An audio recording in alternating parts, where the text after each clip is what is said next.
Imaginez un instant. Vous vivez il y a 40 000 ans, à une époque où le monde est sauvage, où les forêts sombres semblent respirer avec vous, et où la vie repose sur un équilibre fragile entre l'humain et la nature.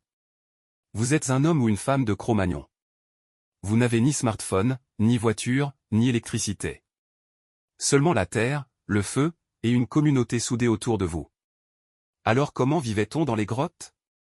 Quelles étaient les croyances et les rituels de ceux qui ont laissé leur empreinte sur les parois des cavernes? Ensemble, plongeons dans la vie quotidienne des Homo sapiens de l'époque du Paléolithique supérieur.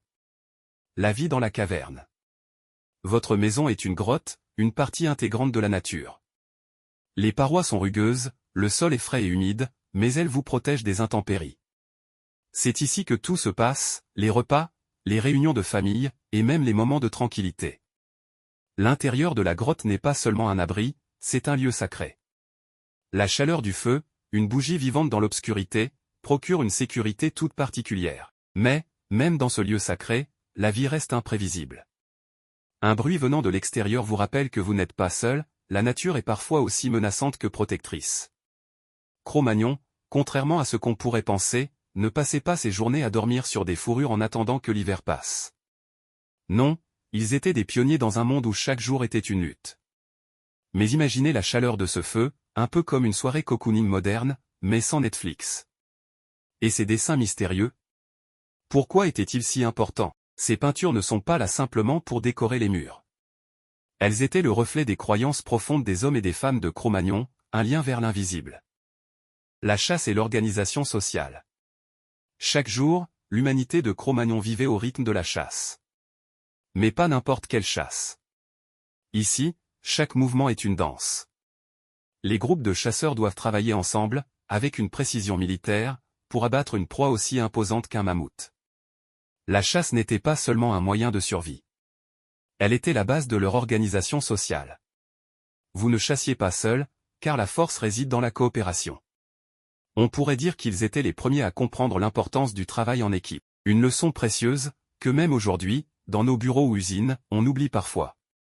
Si l'un des chasseurs aperçoit une proie, il doit faire signe sans faire de bruit. Pas de communication comme nous la connaissons. Imaginez un instant votre propre instinct de survie, la tension dans l'air, l'excitation de l'instant, chaque geste compte. Et ce n'est pas tout. L'un des secrets de la chasse des Cro-Magnons réside dans leur capacité à se montrer créatifs.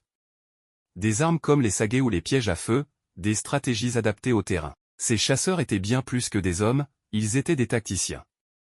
Les croyances et rituels spirituels. Mais au-delà de la chasse, des rituels spirituels emplissent les vies de Cro-Magnon.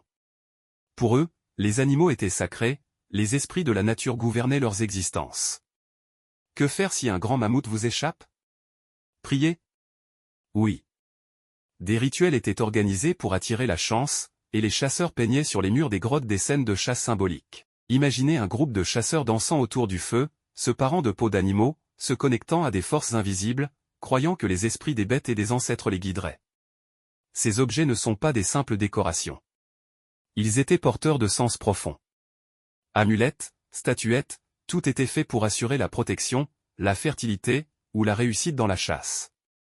Cro-Magnon vivait dans un monde où chaque geste avait une signification mystique, chaque pas qu'il faisait dans la nature était une marche vers une interaction divine.